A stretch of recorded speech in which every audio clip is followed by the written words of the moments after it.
warahmatullahi wabarakatuh. Kami dari Program 8 akan membincangkan tentang sistem ejaan dan aspek kegramatisian bahasa. Jadi saya akan membentangkan penulisan huruf bahasa Melayu. Huruf dalam bahasa Melayu terbahagi pada 4, iaitu yang pertama huruf vokal, yang kedua huruf konsonan, yang ketiga diftong, dan keempat huruf konsonan gabungan. Huruf vokal di dalam bahasa Melayu huruf vokal terdapat 5, iaitu A, E, I, O dan U. Huruf vokal ini boleh diletakkan di hadapan kata, tengah atau di belakang kata.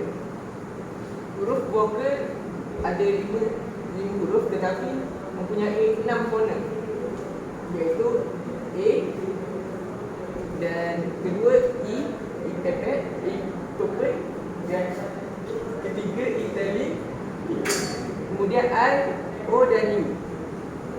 Contoh huruf A, di depan ialah ayam, di tengah nama dan di belakang kota.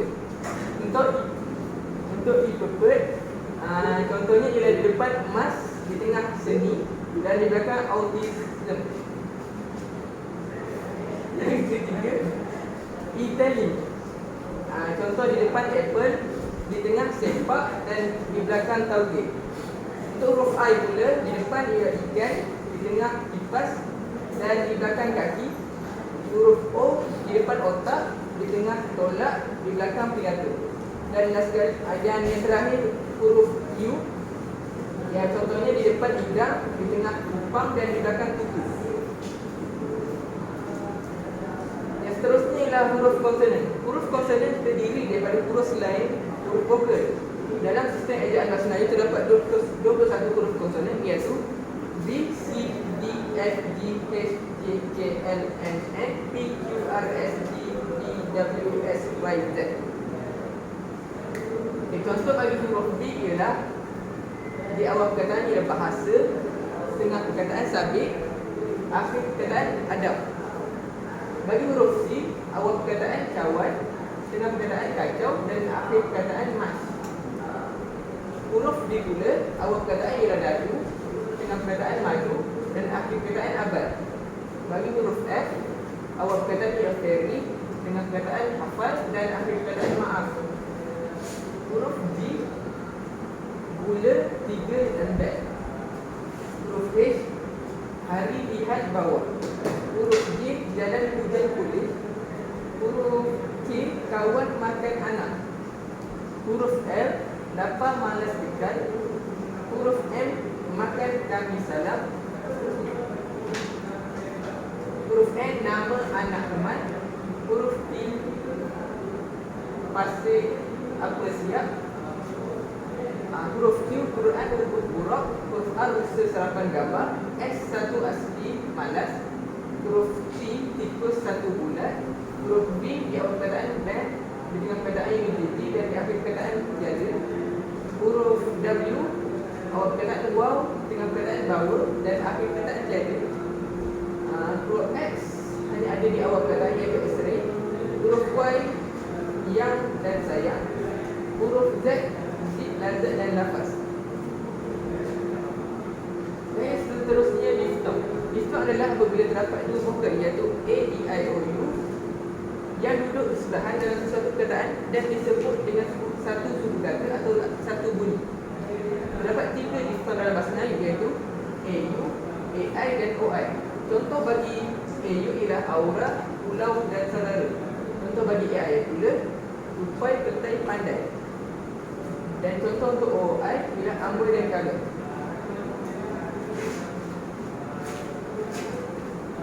Kita akan pergi ke penulisan ejaan kata pinjaman. Maksud sistem ejaan kata pinjaman adalah perkataan yang berupa istilah atau kata pinjaman daripada bahasa Inggeris dan bahasa-bahasa Eropah yang lain. Penyesuaian ejaan dalam bahasa Melayu mempunyai peraturan khas seperti yang berikut. Contohnya, pertama, penyesuaian huruf-huruf konsonan tertentu. Kalau kita boleh lihat di sini, C tukar kepada S. Seperti dalam bahasa Inggeris, dia CV. Tapi dalam bahasa Melayu dia masih CV, tapi C tu tukar kepada S. Kalau kita boleh tengok yang ni pula, S, C, H tukar kepada SE. Seperti macam kita dalam bahasa Inggeris dia skip, tapi dalam bahasa Melayu dia skip. Next. Okey, yang kedua adalah pengekalan atau pengguguran satu daripada gabungan huruf konsonan yang sama. Okey, kalau kita boleh tengok macam ni GG dalam bahasa Inggeris adalah vowel. Dia double G, maksudnya ada dua G lah. Tapi dalam bahasa Melayu kita guna satu saja G, iaitu vowel. Dia punya makna yang sama, tapi huruf konsonan dalam tu dia berubah. Macam ni pula kita boleh tengok ni. Z, ada dua Z seperti jazz. Tapi dalam bahasa Melayu kita letak satu Z saja, jazz. Next. Okey, yang ketiga adalah penyesuaian huruf bagi gabungan dua huruf vokal. Macam kita tengok dari sini O, E, dia tukar kepada O seperti dalam bahasa Inggeris gold. Tapi apabila dalam bahasa Melayu dia buang A tu, jadi gold saja. Kalau macam ni UE digugurkan teknik. Tapi dalam bahasa Melayu dia teknik, dia buang U dengan E saja. Next. Okey, kalau yang keempat pula pengekalan huruf bagi gabungan dua huruf vokal. Macam kita boleh tengok ni dia kekalkan dia punya dua huruf vokal itu seperti macam ni. Media tu dia ada IE, tapi dalam bahasa Melayu pun dia simpan kat dua huruf vokal itu media juga. Macam ni studio, IO, sama saja dalam bahasa Melayu dia kekalkan huruf vokal tersebut. Dan ini contoh-contoh lain seperti UE, duet, tapi dalam bahasa Inggeris UE juga duet. Next. Dan penyesuaian ejaan daripada kata pinjaman bahasa Inggeris dan bahasa lokal bahasa Melayu ini dilakukan mengikut peraturan-peraturan yang berikut. Contohnya, untuk mengizinkan kata pinjaman, yang dipentingkan ialah bentuk visualnya. Hal ini bermakna perubahan fonem asing dalam bahasa Melayu hanya apabila baiklah, saya akan sambung untuk penulisan kata bahasa Melayu. Yang pertama adalah rangkai kata umum. Semua rangkai kata sama ada dua perkataan atau lebih hendaklah ditulis secara terpisah. Contoh, jalan raya, bandar raya, tengah hari, dan reka bentuk. Kecuali Dewan Bandar Raya Kuala Lumpur dan Kereta Api Tanah Melayu. Okey, seterusnya. Yang kedua ialah kata yang telah mantap ditulis sebagai perkataan. Ada 12 kata yang telah mantap. Ini adalah contoh-contohnya: kerjasama, kata tangan, sukarela, matahari, setiausaha dan lain-lain. Boleh dilihat di skrin. 5, 4, 3, 2, 1. Okey. Yang ketiga ialah rangkai kata umum berimbuhan. Kata yang menerima awalan atau akhiran sahaja ditulis sebagai dua perkataan. Contoh, diambil alih, menerima pakai, hendak pastikan, diguna semula. Kata yang menerima apitan ditulis sebagai satu perkataan. Contoh, pengemaskinian dan pengenalpastian. Seterusnya. Ini adalah penggunaan huruf besar dan huruf kecil. Yang pertama adalah nama khas. Huruf pertama pada semua nama khas seperti nama pertubuhan, bangunan, syarikat, jabatan, jalan, taman, perumahan dan cogan kata hendaklah ditulis dengan huruf besar. Contoh, Pertubuhan Bangsa-Bangsa Bersatu PBB. Penggunaan huruf besar di hadapan nama khas PBBB. Boleh lihat. Yang seterusnya adalah jalan keris. K berhuruf besar. Yang seterusnya, kata sendi dan kata hubung. Huruf pertama bagi kata sendi dan kata hubung tertentu seperti yang, di, ke dan atas dan lain-lain pada tajuk ditulis dengan huruf kecil. Contoh, Dewan Bahasa dan Pustaka. Di yang ini huruf besar sebab ini merupakan kata nama khas dan ini pula merupakan kata sendi ataupun kata hubung. Okey, yang seterusnya adalah tanda sempang.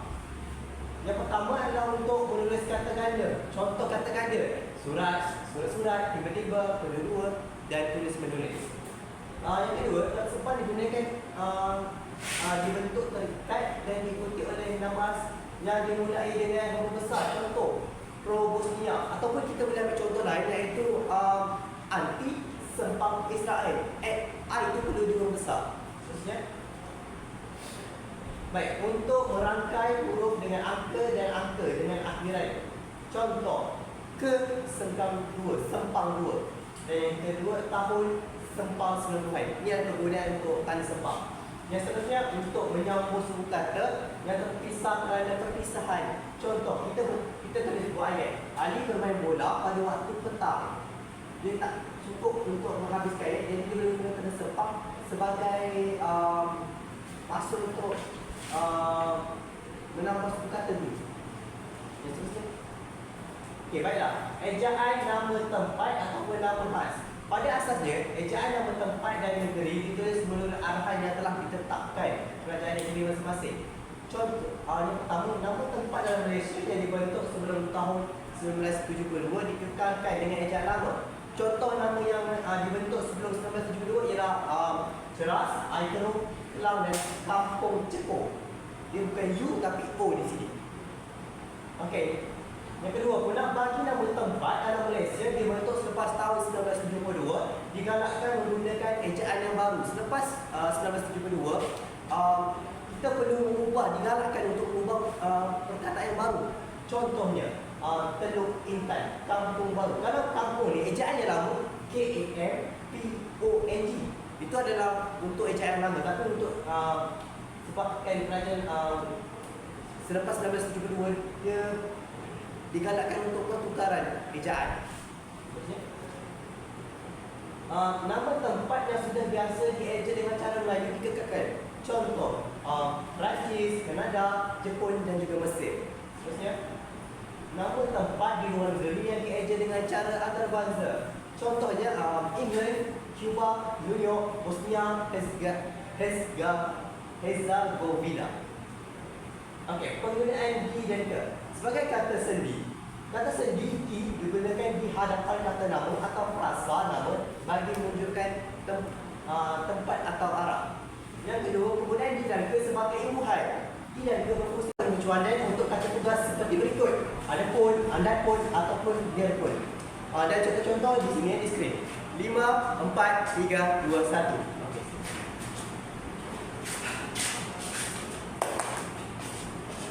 Baiklah, sekarang saya akan menyambung kegramatisan aspek tata bahasa. Kegramatisan tata bahasa terbahagi kepada 3, iaitu kesalahan ejaan, kesalahan kata dan kesalahan ayat.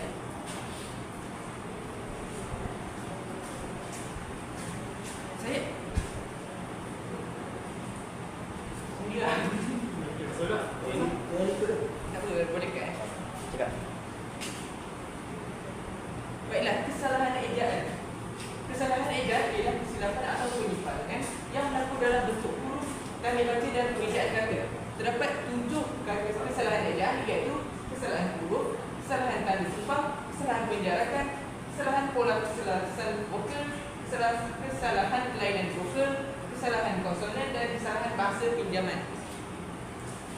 Baiklah, kesalahan huruf. Kebiasaannya, kesalahan huruf ini berlaku kekeliruan semasa penggunaan huruf besar dan huruf kecil. Kita lihat pada contoh yang pertama. Adam Haris ditulis huruf A dan H huruf kecil. Jadi ejaan yang betul ialah Adam Haris, yang mana ejaan kata nama khas ditulis dengan huruf besar. Yang kedua, Ali bin Abi. Bin ini ditulis dengan huruf besar. Jadi ejaan yang betul sebenarnya bin ini ditulis dengan huruf kecil kerana ejaan bin ialah kata nama am. Yang seterusnya, kesalahan tanda sempang. Kesalahan yang dapat bila ada penggunaan tanda sempang atau tidak. Ejaan yang salah seperti sampah sara. Yang ejaan yang betul ialah tiada sempang sampah sara kerana ia bertaraf rasa. Yang kedua ialah biri-biri. Ejaan yang betul ialah ada sempang kerana ia adalah kata ganda. Yang seterusnya, kesalahan penjarakan. Kesalahan dapat bila ejaan perlu dijarakkan ataupun dirapatkan. Sebagai contoh, ejaan yang salah, prasekolah ini dijarakkan. Ejaan yang betul ialah dirapatkan, iaitu prasekolah. Kerana imbuhan pinjam perlu dirapatkan dengan kata dasar. Yang seterusnya ialah astucara. Astucara ejaan yang betul adalah jarak sebenarnya, kerana ia kata majmuk umum dieja berjarak.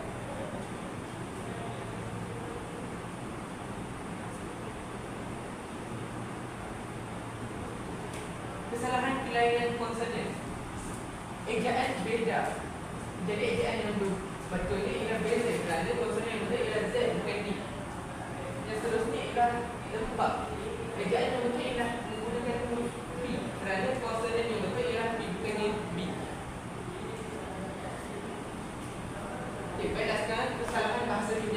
proses pinjaman ini berlaku apabila pinjaman bahasa pinjaman yang disesuaikan. Contohnya ejaan pensil yang diambil daripada bahasa Inggeris, jadi dalam bahasa Melayu yang betul-betul bila pensel ditulis dengan huruf E bukan I. Kerana ia mengikut kesalahan vokal. Yang seterusnya.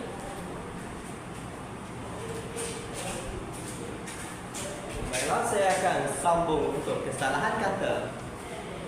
Kesalahan kata terbahagi pada dua, iaitu kesalahan golongan kata dan kesalahan bentuk kata. Golongan kata, kesalahan bentuk kata. Pertama, kata nama, kesalahan kata terbitan. Yang kedua, kata nama, kesalahan kata ganda. Ketiga, kata adjektif dan kata majmuk, dan keempat, kata tugas. Kesalahan kata. Ia adalah kata yang salah. Dia suka mensabar yang malu. Ini yang salah. Yang sepatutnya yang betul ialah beliau ketua mensabar yang malu. Kata beliau ini digunakan untuk menunjukkan rasa hormat, atau beliau ini digunakan untuk orang yang berpangkat, ataupun beliau ini digunakan untuk kita tunjukkan rasa hormat kita kepada orang yang lain. Sebenarnya kesalahan kata kerja. Hasifah sedang basuh baju. Ini ayat, ini kata yang salah. Ini yang betul. Hasifah sedang membasuh baju. Kata kerja basuh perlu dibubuh dengan imbuhan me. Imbuhan me perlu digunakan untuk menunjukkan situasi itu sedang berlaku. Ini adalah contoh-contohnya, boleh lihat di skrin. 5, 4, 3, 2, 1. Seterusnya. Okey, kesalahan kata adjektif. Kesalahan pemilihan kata adjektif berdasarkan konteks. Ini adalah kata yang salah. Gadis itu bencikan bau durian. Kata yang betul adalah gadis itu benci akan bau durian. Kata adjektif benci perlu diikuti oleh kata sendi akan. Seterusnya, kesalahan kata tugas. Ini adalah kata yang salah, ni yang betul. Roslan selalu bersenam dan badannya gemuk. Ini adalah yang salah. Kerana yang betul sebenarnya patutnya begini. Roslan selalu bersenam tetapi badannya gemuk. Kata hukumnya sesuai ialah tetapi yang merujuk pertentangan, bukannya dan. Penggunaan kata hubung perlu sinonim ataupun perlu merujuk pada ayat. Kalau Roslan selalu bersenam dan badannya gemuk, tidak sesuai, dia perlu penentangan. Jadi kita gunakan apa? Tetapi. Inilah contoh-contoh yang lain. Boleh lihat di kesalahan bentuk kata. Kesalahan kata terbitan. Bentuk yang salah, bentuk kata yang salah. Pengguna. Ini pengguna. Bentuk kata yang betul adalah pengguna. Penjelasannya adalah bentuk yang betul ialah pengguna kerana menjadi pengikut pengikuti kata dasar guna. Dan ini adalah contoh-contoh yang lain. Pengalih, pengganti. Yang betul sebenarnya, bentuk kata yang betul. Maksudnya, kesalahan kata terbitan. Bentuk yang salah yang memperluaskan. Yang betul adalah memperluas. Awalan memper yang diimbuhankan pada kata adjektif tidak menggunakan akhiran kan. Kalau memper, kita tidak menggunakan imbuhan kan. Okey, seterusnya. Kesalahan kata maju. Ini adalah bentuk yang salah. Lebuh raya. Bentuk kata yang betul adalah lebuh dan jarak raya. Perlukan penjarakan di sini. Kata maju dia terpisah kecuali kata maju mata. Kata maju mata ada berapa? Ada 15 seperti yang sudah diterangkan di awal-awal video tadi. Kesalahan kata ganda. Bentuk kata yang salah. Memukul. Salah. Yang betul adalah bentuk kata yang betul adalah memukul. Bentuk memukul yang betul perlu diulang. Ialah mukul, bukannya pukul. Seterusnya. Baiklah, saya akan serahkan kepada Adam, Muhammad Adam, untuk teruskan perbincangan kita pada hari ini. Okay, jadi selepas kesalahan kata, kita teruskan kepada kesalahan ayat.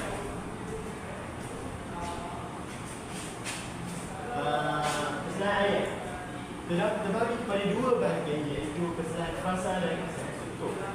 Okey, dalam melalui kesalahan frasa, ada kesalahan frasa nama, frasa kerja, frasa adjektif dan frasa semi nama. Okey, untuk kesalahan frasa nama adalah mengikut frasa yang salah, goreng pisang. Ini merupakan frasa yang salah kerana apa? Unsur yang diterangkan perlu berada di hadapan baik diikuti unsur yang menerangkan. Maksudnya okey, unsur yang diterangkan berada di hadapan diikuti unsur yang menerangkan. Maksudnya unsur yang diterangkan, pisang ni unsur yang perlu diterangkan. Maksud pisang ini digoreng, pisang goreng. Itulah kata frasa yang betul. Kenapa? Unsur yang diterangkan perlu berada di hadapan. Ini yang merupakan unsur yang diterangkan. Jadi perlu dihadapan diikuti unsur yang diterangkan. Maksudnya ini menerangkan, diterangkan. Pisang itu digoreng. Next. Okey, kesalahan frasa kerja. Contohlah, tersepak belia. Kenapa tersepak belia salah? Kerana frasa kerja pasif tidak boleh digugurkan kata sendiri oleh kerana menyebabkan kekaguran makna. Tersepak belia. Tersepak belia. Maksudnya tersepak belia. Dia tersepak siapa? Siapa yang disepak? Jadi tersepak oleh belia itu dalam frasa ini. Next. Okey, kesalahan frasa adjektif. Okey, kita akan tengok rindukan kekasihnya. Kenapa rindukan kekasihnya salah? Kerana frasa adjektif rindu perlu diikuti kata sediakan. Kenapa? Rindukan kekasihnya. Rindukan.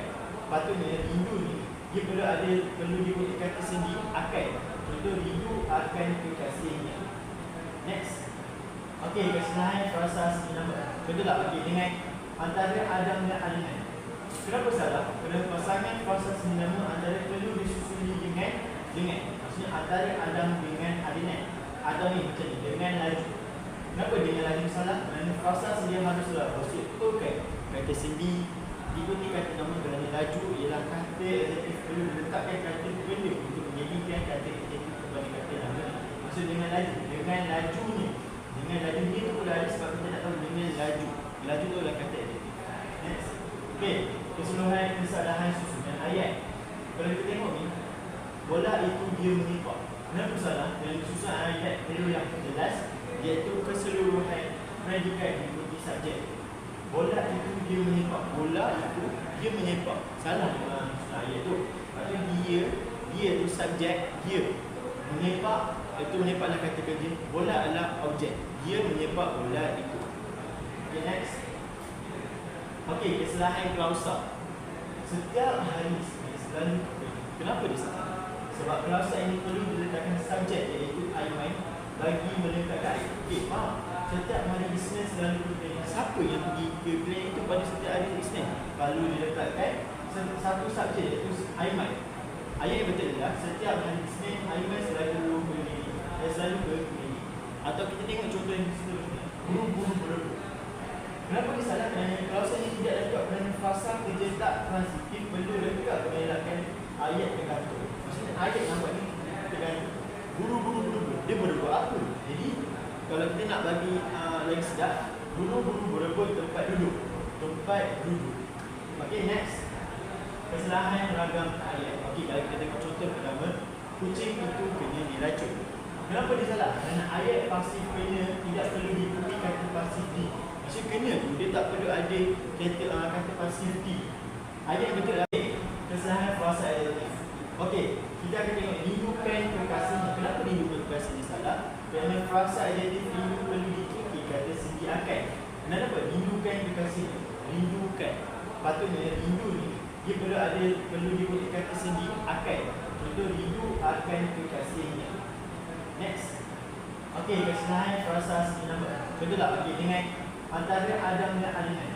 Kenapa salah? Kerana pasangan frasa senama antara perlu disusuli dengan. Maksudnya antara Adam dengan Alinan. Adam ni macam ni, dengan laju.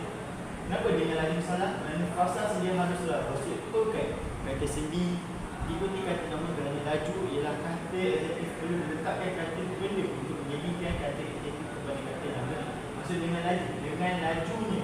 Dengan laju ni tu pula ada sebab kita nak tahu dengan laju. Laju tu adalah kata adjektif. Next. Okey, keseluruhan kesalahan susunan ayat. Kalau kita tengok ni, bola itu dia menimpa. Kenapa salah? Dalam susunan ayat perlu yang jelas, iaitu keseluruhan predikat diikuti subjek. Bola itu dia menimpa. Bola itu dia menimpa. Salah dalam susunan ayat tu. Maksudnya dia tu subjek, dia menimpa. Itu menimpa adalah kata kerja. Bola adalah objek. Dia menimpa bola itu. Okay, next. Okey, kesalahan klausa. Setiap hari selalu. Kenapa dia salah? Sebab klausa ini perlu diletakkan subjek, iaitu I main, bagi meletakkan air. Okey, faham? setiap hari Isnin selalu pergi. Siapa yang pergi ke klinik itu pada setiap hari Isnin? Kalau diletakkan satu subjek iaitu Aiman. Ayat yang betul adalah setiap hari Isnin Aiman selalu ke klinik. Selalu ke klinik. Atau kita tengok contoh yang seterusnya. Guru-guru berebut. Kenapa dia salah? Kerana kalau saya tidak dapat kerana fasa kerja tak transitif, perlu lengkap mengelakkan ayat tergantung. Maksudnya ayat nampak ni tergantung. Guru-guru berebut, dia berebut apa? Jadi kalau kita nak bagi lagi sedap, guru-guru berebut tempat duduk. Tempat duduk. Okey, next. Kesalahan ragam ayat. Okey, kalau kita tengok contoh pertama, kucing itu kena diracun. Kenapa dia salah? Kerana ayat pasif kena tidak perlu diikuti kata pasif di. Maksudnya kena tu, dia tak perlu ada kata pasif di. Ayat yang betul adalah kucing itu kena racun. Kita buang dia. Atau yang contoh kedua adalah buku yang tebal itu dibeli oleh saya. Kenapa dia salah? Kerana ayat pasif diri pertama betul dia saya beli, bukannya dibeli oleh saya. Jadi patutnya yang kita ni patutnya bukan itu yang dibeli oleh saya. Patutnya buku yang tebal itu saya beli. Dan tidak perlu ada penggunaan oleh. Okay, next. Okay, kesalahan ayat perintah. Contoh tolong jangan usir kami. Kita nampak kenapa ada dua, kenapa ayat ini salah. Ayat perintah tidak boleh bergabung kata perintah. Maksud tidak boleh sebab ini adalah satu ayat perintah, satu kata perintah dan satu ayat perintah. Jadi tidak boleh ada dua kata perintah dan satu ayat. Jadi kita boleh guna satu dia dan yang paling penting penggunaannya mesti betul. Iaitu takkan tolong usir kami, tidak tolong usir kami itu merupakan ayat yang salah. Penggunaan ayat itu adalah jangan usir kami. Kalau kita tengok lagi, sila jemput ke rumah hamba. Kenapa ia salah? Kerana ayat silaan ayat ini tidak boleh bergandingan. Macam saya cakap tadi, dua kata perintah tidak boleh bersama. Macam kita tengok ayat yang betul adalah sila ke rumah hamba atau jemput ke rumah hamba. Sebab apa? Sila ini dan jemput ni adalah dua yang berbeza.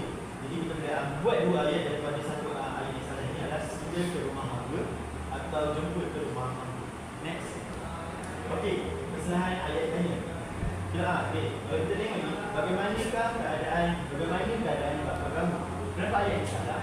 Kerana ayat tanya yang kata tanya apabila berada di hadapan perlu menggunakan partikel kah. Partikel kah maksudnya bagaimanakah keadaan bapa kamu? Kerana apa? Sebab apabila berada di hadapan ayat tanya ini kata tadi bila berada di hadapan perlu mempunyai partikel kah. Okey, atau kita tengok contohnya juga, mereka tidak pasti bila rumah itu ada. Mereka tengok ayat berkata tidak boleh berbandingan dengan ayat tanya. Jadi mereka tidak pasti masa rumah itu akan tiba. Tidak pasti bila itu merupakan ayat tanya. Jadi tak boleh ayat berkata dengan ayat tanya berganding. Maksudnya tak boleh campur.